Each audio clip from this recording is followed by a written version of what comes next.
हाही दिलेली बरी. वाल्या हे तेजा, मनुष्य बळाची पूर्तता अशानेच करायची. आता शस्त्राचा योग्य वापर व धडे दिले म्हणजे पोटा पाण्याचा प्रश्न मिटला. आलो आलो, बारा घेऊन आलो. बाबा, हा पहा घारा घेऊन आलो. शाबास पोरानो शाबास. दोघांची जोडी पाहून मनाला समाधान वाटले. खरंच तेजा, तुझे तेज दिसून आले. आबा, यात कसलं ते? हे तर माझं सर्वच काम. आय घराकडे वाट पाहत राहणार. बाबा, या दाट जंगलात मला भीती वाटायची, पण तिच्यासारखा तेजस्वी बंधू मिळतात भीती दूर झाली. अरे वा, एकमेकांची बंधू देखील झाला. बरं चला आता वस्तीचा रस्ता धरा. चला असाच एकत्र येऊन काम करायचं, समजलं? चला.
बोटाची भूक भागवण्यासाठी कर्म करावा लागलं.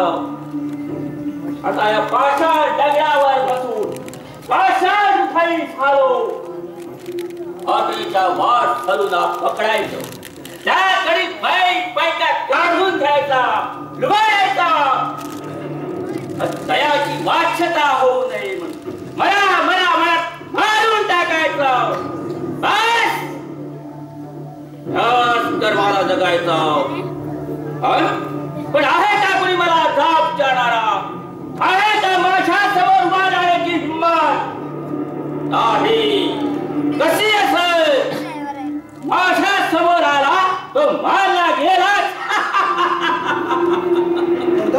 काय झालं? पुन्हा जिवंत मारायचं. सरदार, आपण असे अस्वस्थ का? हे घ्या, गत आयुष्यातील बालपणाची आठवण एकांतात बसलो म्हणजे मनात विचार येतात. कोण होतास तू? काय झालास तू? एका ब्राह्मणाचा पूत धडाने खो झाला. आई बापांचं छत्र गेलं. आपल्या बांधवांनी माझा छळ केला, अपमान केला. खेड्यासारखा अन्न असताना देखील उपास माझ्या वाड्याला ठेवला. बंधू, अशा स्वार्थी आणि कृतज्ञ माणसाला संपवायचं तेच तर करीत आलो. हा पहा दगडाचा ढिगारा. एक जीव मारला म्हणजे एका दगडाची ढिगात भर.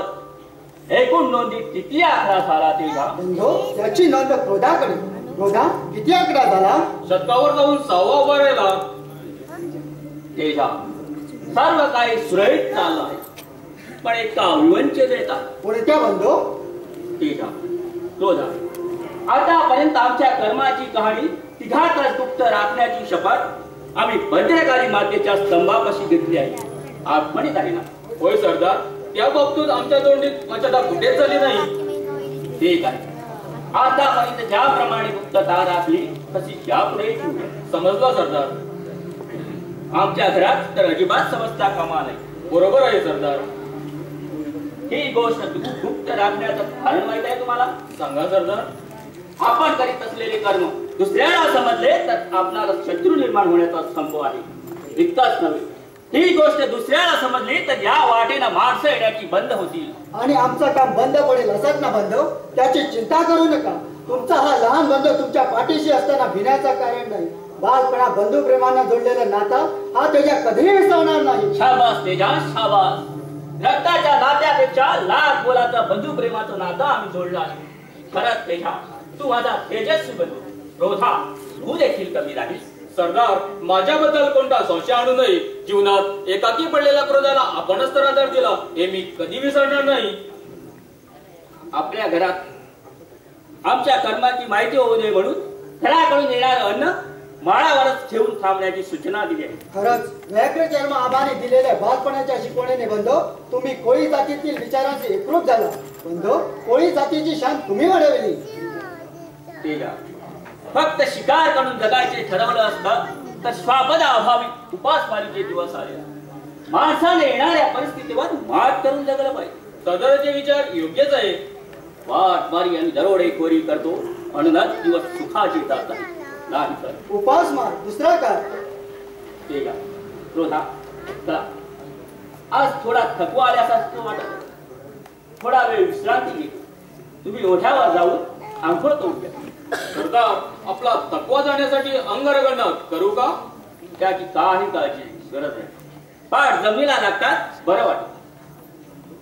बंधू, जास्त वेळ घेऊ नका. थोड्या वेळाने अन्न येण्याची वेळ होईल. त्याची काळजी नको. चला तू. चला तर.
सुगंधित पुष्प सुमने हिरवीगार पालवी आलेली दिसतात. जणू या महाराणानं हिरवा शालू नेसल्यासारखं वाटत.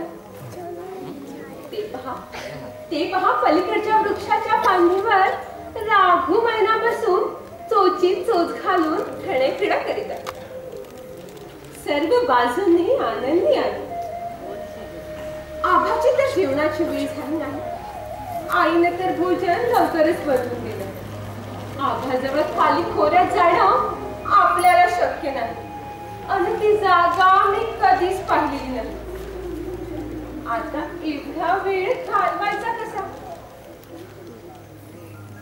त्या पलीकडच्या दगडावर बसून राघू मैनाची खेळेखिळा पाहत.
आश्चर्यच आहे, ही कोण हरणी येथे बसलेली? हरणीचा पाठलाग करायचा अन सुंदर 2 पायाची हरिण दर्शनी यायची. अहो, हरिण कुणाला मिळाला? आता या क्षणी आपल्या दोघांशिवाय तिसरा कोणी आहे का? म्हणजे मी आपणाला हरिण वाटते की काय? हरिण हा देखील साधा सुद्धा प्राणी नाही. सुंदर, कोमल, एकसारखा त्याचा रंग पाहत राहावा असा. त्याचप्रमाणे आपण दिसला. एवढी का मी सुंदर आहे आणि एवढ्या सुंदरतेची उपमा देणारे आपण कोण? मी कोण हे दिसत असतानाही आणखी माहिती करून घेण्याचं कारण? तसं नाही. ह्या मारानात आपणासारखी माणसं क्वचितच दृष्टीत पडतात. म्हणूनच माझ्या बाबतीत जाणून घेण्याची ओढ दिसते. तसं नाही. ह्या जंगलात आलेली परकी माणसं ही आम्हाला पाहुण्या समानच आहे.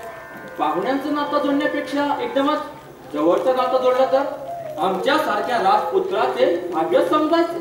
म्हणजे आपण राजपुत्र? का? काय झालं? अशा कोमल कलिकेच्या गालावर यौवनासमोर शर्मेचं बिंब दिसलं म्हणजे समजायचं येथे प्रेमाचा उमाळा फुटलेला आहे. मला नाही समजलं. बरोबरच आहे. जंगल वस्तीत अशा गोष्टी सहज समजत नाही. म्हणूनच ही माणसं मागासलेली राहतात. मला प्रणय म्हणून संबोधतात. हा, किती सुंदर आपलं नाव आणि पिता? चारही दिशांनी विजयाची पताका ज्यांच्या नावाने फडकते तेच माझे पिता विक्रमादित्य. पण तुझं नाव नाही सांगितलं. ह्या सुंदर वनातील मी वनिता. वनिता, वा, किती मोहक व साजेस नाव आहे.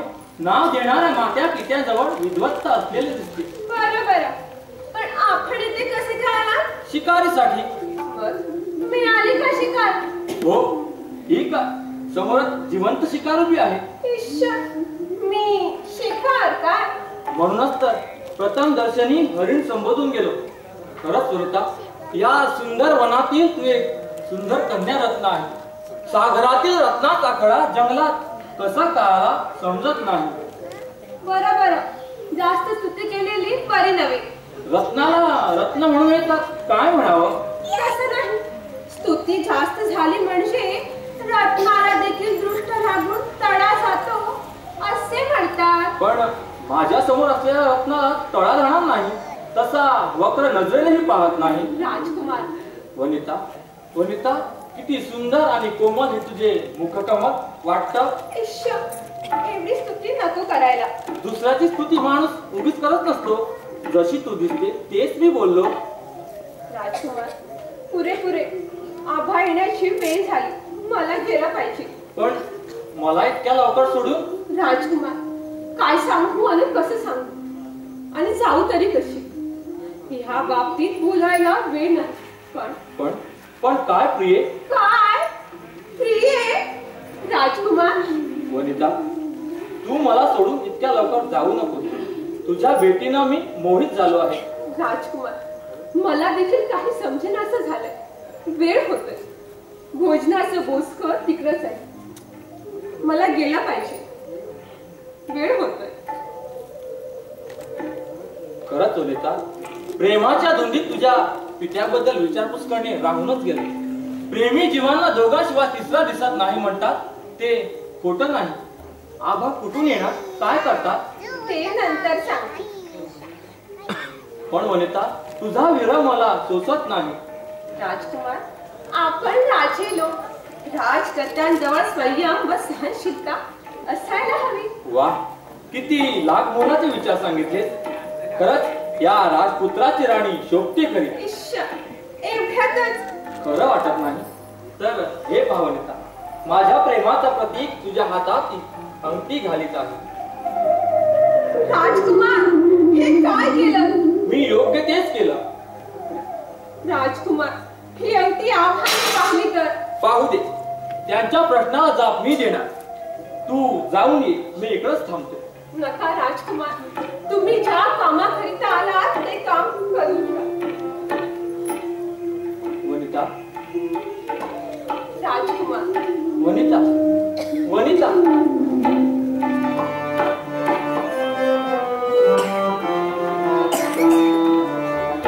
जीवनाला, मम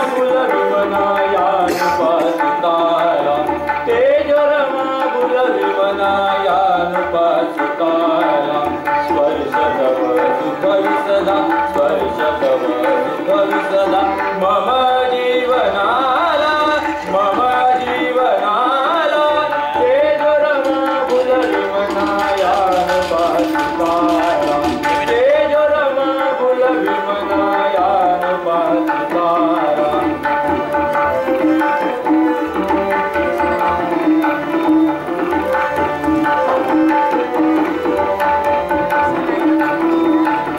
सुखवितया संसार, सुखवितया संसार, सगुणाई वनमाला, सगुणाई वनमाला, मंगल दिन मिलनात ये उदयाला, मंगल दिन मिलनात ये उदयाला.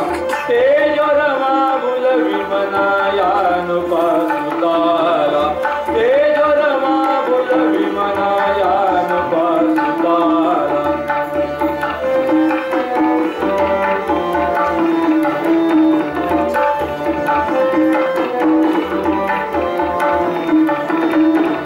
सुखवितया संसार, सुखवितया संसार, सुखवितया संसार, सुखवितया संसार, सुखवितया संसार.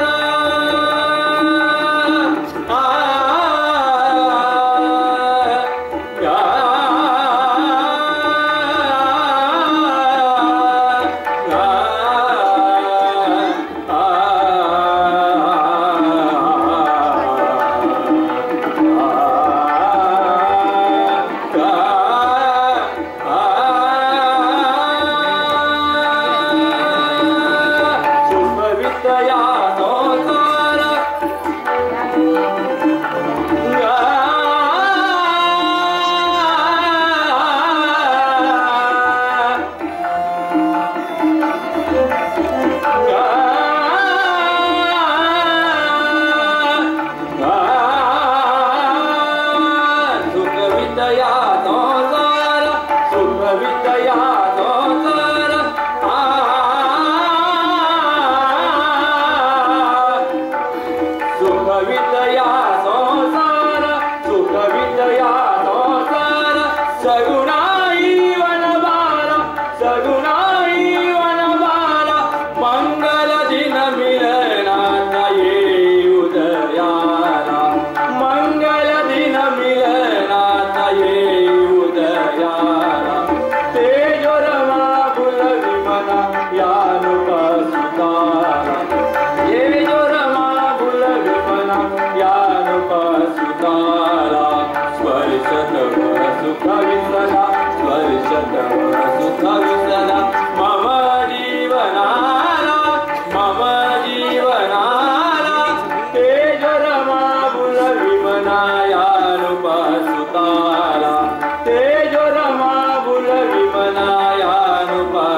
भूषण घेऊन यायला का बरं झाला? काय बरं घडलं असेल? दररोज माझ्या अगोदर येऊन थांबणारी कन्या कशी काय आली नाही? वनिता देखील आता वयात आली. वयात आलेल्या कन्येची पित्याला काळजी वाटणार तो राजा असो किंवा माझ्यासारखा दरोडेखोर.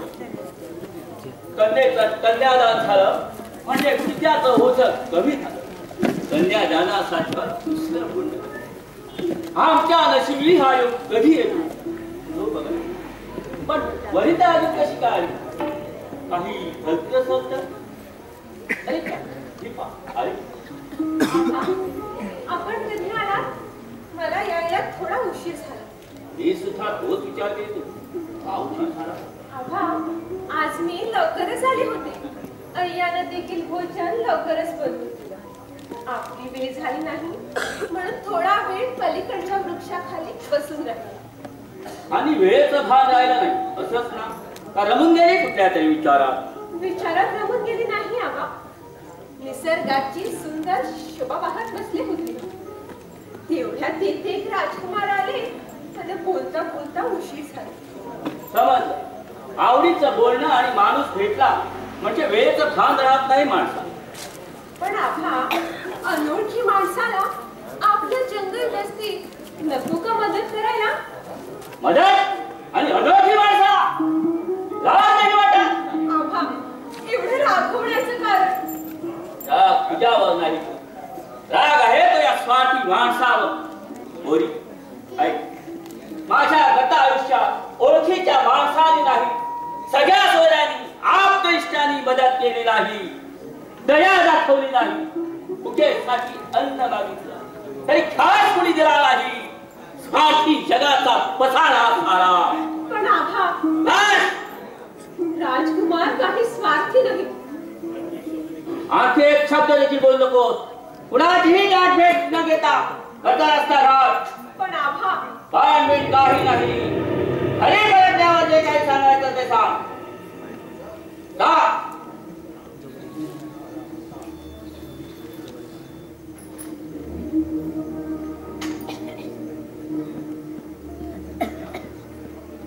वयात आलेल्या कन्येचा काही प्रसंग ना मागचा ना पुढचा ना भविष्याचा विचार. वनितेच्या वाणीनं राजकुमाराविषयी ओढ लागलेली दिसत आहे. खरं वयात आलेले हे जीव एकमेकाच्या प्रेमाने धुंद झाले नाही तर नवल. पण कसं शक्य आहे? एका दरोडेखोराची मुलगी राजकुमाराच्या हाती देणं कसं शक्य आहे? राजकुमाराचा हा सारा डाव असावा, त्याला जिवंत ठेवायचाच नाही. बंधू, काय झालं? कुणाला जिवंत ठेवायचं नाही? कोण आहे तो आपल्याला क्रोधित करणारा नाही? त्या नरवीराचा चेहरा अजून पाहिलेला नाही. सरदार, मला फक्त त्याचा चेहरा दाखवा, नाही तर त्याला पिंजून काढलं नावाचा क्रोधाच नाही. तो ना खरा नावाचा क्रोधा तू. अंगात राग भरला म्हणजे तू चालाकी बनतोस. बंधू, हे सावज आपल्या हाती ऐकण्यात आला. आपण कोण? तुझा कथन का? मी नाही समजलो. अजून लहान आहेस. पण या जंगलात येण्याचं कारण? शिकार कुणाची? प्राण्याची. मग इथं कुठून कसा आलास? वैभव नगरातून आलो. राजा विक्रमादित्यांचा पुत्र प्रणय. आम्ही देखील शिकारीत आहोत. स्वाबनाची व माणसाची शिकार करणं हेच आमचं कार्य. माणूस दिसला की मार होता. कर तुकड्याने फेकून द्यायचो एकडे. काही गुन्हा नसताना कुठला न्याय? शाबास, विक्रमादित्याचा पुत्र शोधतोस करा. न्याय नीतीच्या वागण्याला लागलास. विक्रमादित्याला तुझ्या पित्याला राहून विचार. वैभव नगरीला वैभव आले कसे? न्याय नीतीलाच. बंधू, याच्या आज्ञावरील अलंकाराने समजून आले याचे वैभव. सरदार, अशा वैभवशाली माणसाला या जगात जगू द्यायचं नाही. बरोबर आहे. हेच वैभवशाली माणसा गरीबाच्या जीवाचा बळी घेऊन जगतात. अंगावरील सर्व अलंकार, सर्व शस्त्रे मुकाट्याने आमच्या स्वाधीन कर. नाही तर नाही, नाही, कदापि शक्य नाही. एका राजपुत्राने तुम्हाला शरण यावे. शरण विक्रमादित्यांचा पुत्र मरणाला घाबरणार नाही. एवढी गमेल सदाऱ्याची खिचडी करू का? हिम्मत असेल तर एक एकट्याने माझ्यासमोर 2 हात करावे. आपल्या पराक्रमाची एवढी खबर? मग दाखव तुझा पराक्रम. चल, हो मैदानात तयार.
जय चंडी पैका पैका पैका किती पैका किती अलंकार किती हिरे माणके आंधळा मागतो एक डोळा आणि देव देतो 2 डोळे तो सुमती ब्राह्मण गेल्यापासून माझे भाग्य उजळले त्याच्या पश्चात विद्वान ब्राह्मण नसल्याने माझी साधली माणसाकडे मागे तितका कामाचा मोबदला मिळत गेला हे चंडी पण म्हणतात ना ज्याच्याकडे जाते संपत्ती त्याच्यावरच येते आपत्ती सर्वांचे डोळे माझ्या संपत्तीकडे फिरू लागले संपत्ती घरात ठेवली तर आज ना उद्या घरावर दरोडा पडायचाच या विचारानं झोप सुद्धा लागत नाही आता ही संपत्ती करावी तरी का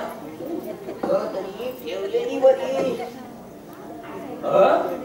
हे कोणते शेंडी नक्षत्र उगवली कुणाची संपत्ती आहे कुठा ठेवणार सरदार ऐकाच सापडला आमच्या कोळ्याच्या जाळ्यात अरे बाप रे कोण तुम्ही तुझा बाप तुझा कठण का आपलं नाव कर्दन काळ होय हा वाल्या कोळी तुझाच कठण काळ वाल्या म्हणजे नाव आठवणीतलं दिसतं मरणाच्या दारावर पोचला म्हणजे माणसाला घटाकर्माच्या आठवणी डोळ्यासमोर उभ्या राहतात बंधू ओळखीच्या वशीला दाखवून सुट्टा करून घेण्याचा डाव दिसतो याचा तसं नाही वाल्या म्हणजे आमच्या सुमती ब्राह्मणाचा पोर होय ना वाह म्हातारा झाला साठी उलटली तरी बुद्धी अजून दाटली नाही झाली दया माया नसलेले भाद्रपद ब्राह्मण ते तुम्हीच का हो हो मीच तो भाद्रपद काका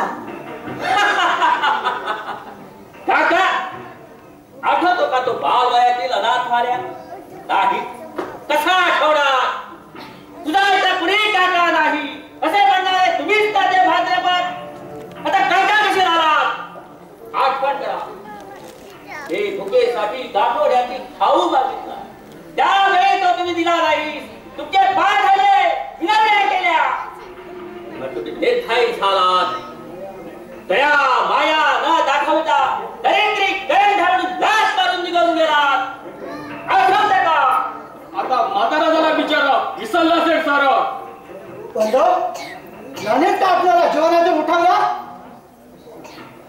अशा माणसानं हालाल करून मारायला हवं हा लोक शैलीला फिरवून लागला ओढू का होती पाहूया का माझ्या नका नका तसं करू नका पाया पडतो मी तुमच्या नाक असतो विसरून जावा त्या गोष्टी तो विसरून जाशील पण खेड्या मी नाही विसरलो काशात केलेली जखम तुला बाटात सळी उचलून बाहेर आली वाल्या वाल्या दया कर माझ्यावर वाह दया आणि तुझ्यावर तुझे बाळ झाले त्यावेळी केलीस का दयावर तुझेसाठी दिवस का अंगाचा घात म्हणूनच या जंगल वस्तीत पोहोचलो या जागी एकांता दगडावर बसून माझंही मन दगडासारखा कठोर झालाय हा फडफडातील वाऱ्या आता कोळी वस्तीत वाढून वाऱ्या कोळी झालाय सरदार या कलंकित माणसाचे कर्म ऐकून माझा डोका क्रोधित झाला बरोबर एकाच गावाने राज्य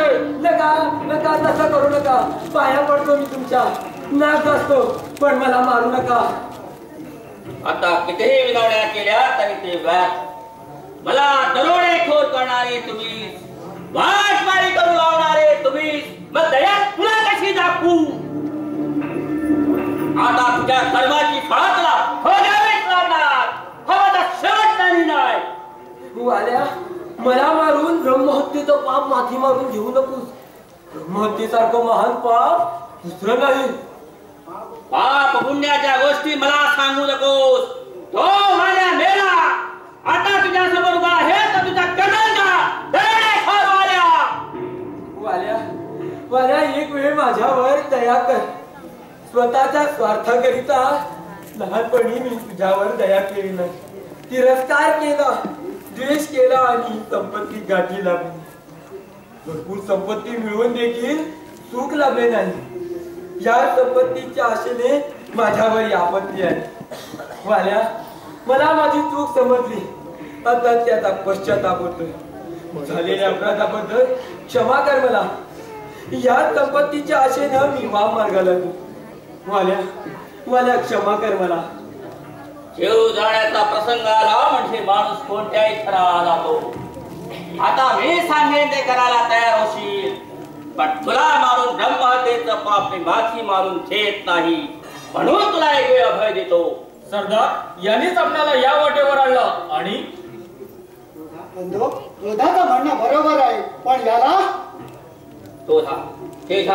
तुमचं म्हणणं बरोबर आहे. आपल्या पूर्वकाळचा जातभंग म्हणून ह्याला एक वेळ जीवदान देत आहे, पण ज्या आशेपायी लोभापायी संपत्ती गाठीला बांधली ती काढून घ्या आणि सोडून द्या त्याला. पण याची वाचना जर कुठं केली तर याद राख, तुझा मला निश्चित समजला.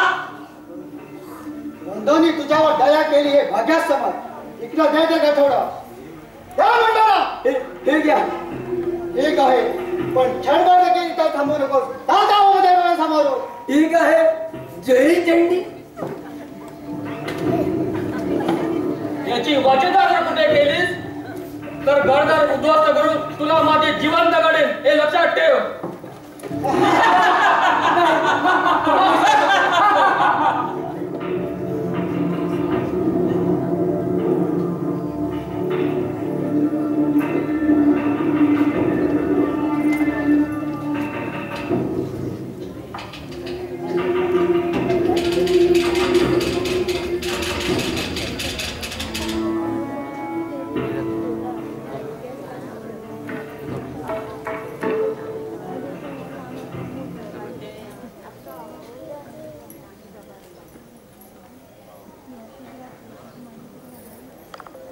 राजकुमारांनी हातात घातलेल्या अंगठीनं तर मला भीडच लागले.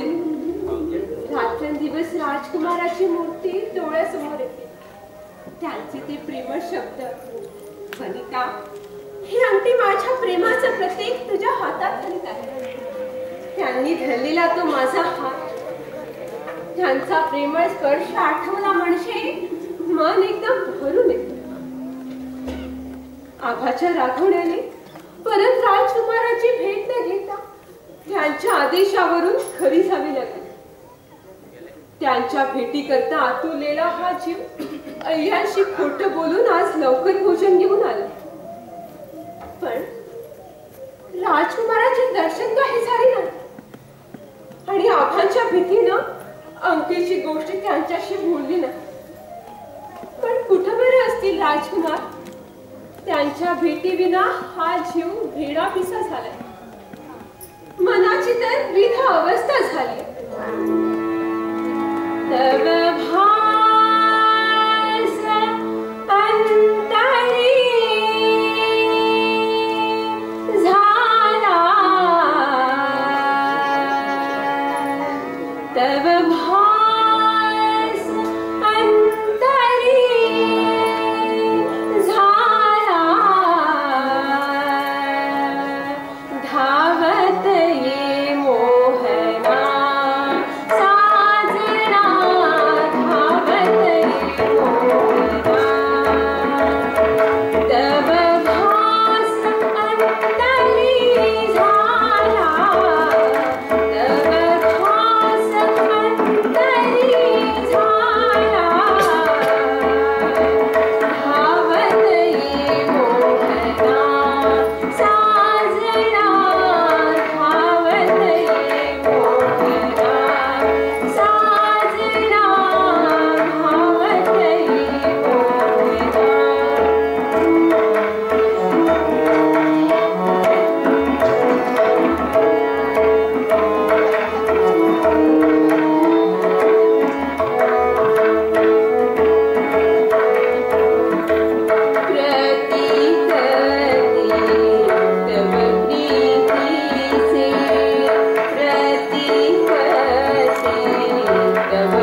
सुंदरतेच्या नावाला साजेल असायचं ते. मी तर सुंदरतेच्या रूपाला मोहून गेलो.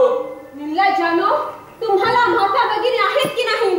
या पहाडी खोऱ्यात सर्व स्त्री जातीला माता भगिनी मानित गेलो तर आमच्या वाट्याला स्त्री सुख येणारच नाही. परमेश्वराने आमच्या वाट्याला तुलाच पाठवला आहे. बरोबर आहे. स्त्री सुखाची गाडी तुझ्या आलिंगनावर होऊ दे. खबरदार माझ्या अंगाला हात लागत तर दोघांचे मुंडे पाडीन. एवढी हिंमत? मग पाहूया का? काय झालं आहे? सोडून द्या तिला.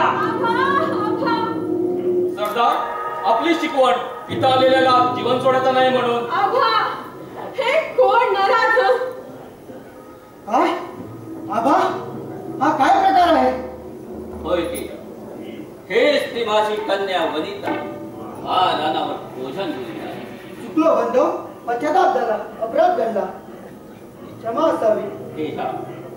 अपराध करून पश्चाताप झालेल्या माणसाला क्षमाही करायलाच हवी. बंधू, आपली कन्या पाहण्यात पहिली होती, वयात आलेली पाहिली नव्हती. अनोळखी झाल्याने हे कृत्य घडले, क्षमा असावी. माझी अपराध माझाच आहे. काय बंधू, आपली कन्या तीच माझी कन्या, क्षमा कर कन्ये. माझा डाव माझ्यावर. दैवगती ही आखीच असते. जीवनात पश्चातापाशिवाय शांती लाभलीच नाही. बंधू, काळजी करण्याचे कारण नाही. तुमचा हा लहान बंधू सहाय्य करीत आलो आणि यापुढेही सहाय्य करीत राहणार. हे मला माहीत आहे. बंधू, लहान तोंडी मोठा घास घेतो मी. काय झालं? सर्व काही प्रकार घडण्याचं कारण वनितेचं गाणं. गाणं? काय झालं? कोणतं गाणं? धावत ये साजना हे शब्द कानी पडतात आम्ही धावत आलो. आज पण हे खरं आहे? होय आबा, बरबाद भेटलेल्या राजकुमारानं माझ्या हातात ही अंगठी घातली. त्यांची आठवण झाली म्हणून शब्द स्वर आले. वनिता, होय काय तुम्ही हे? मी ही गोष्ट आपणाला सांगणारच होते, पण आपण मला सांगायला सवडच दिली नाही. त्या दिवशी राघाने मला घरी पाठवले. राजकुमारांना मी म्हटले देखील. आभाने अंगठी पाहिली तर ते म्हणाले, आभाने प्रश्न केला तर चाप मी देईन. हाय रे दैवा, किती माझ्यावर प्रसंग आणून मनाला वेदना देतोस. आता कुठला जा? आभा, काय झालं? काय सांग आणि कुठल्या तोंडानं सांगू कोरी? त्या राजकुमाराला मी परवाच मारून टाकला. राजकुमार!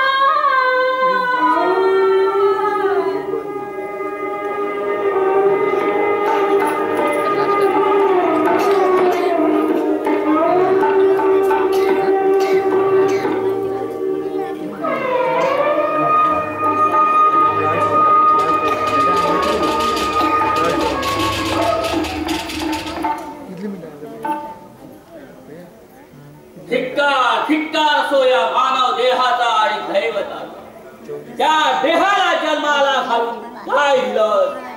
भूक, दुःख आणि पश्चाताप. सर्व सुख देणं शक्य झालं नाही त्याला. प्रपंच केला, पण विठ्ठल पोळ्याची खालगी भाड्यासाठी हे दरोडेखोराचं कर्म करावं लागलं. स्वतःच्या जीवाला सुख देऊ शकलो नाही, तर स्वतःच्या मुलीचं भविष्य उद्ध्वस्त करून बसलो. खरंच माझ्या धिक्कार असो. वाट मारी आणि दरोडेखोरीचा स्वभाव आजपर्यंत घरात लागू दिला. म्हणूनच माझ्या मुलीची अब्रू जाण्याचं वेळ आली.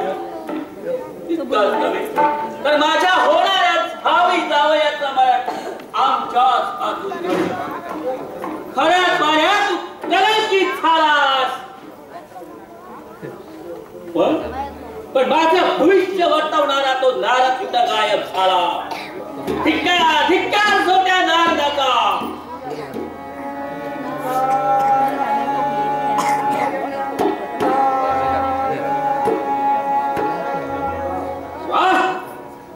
नारायण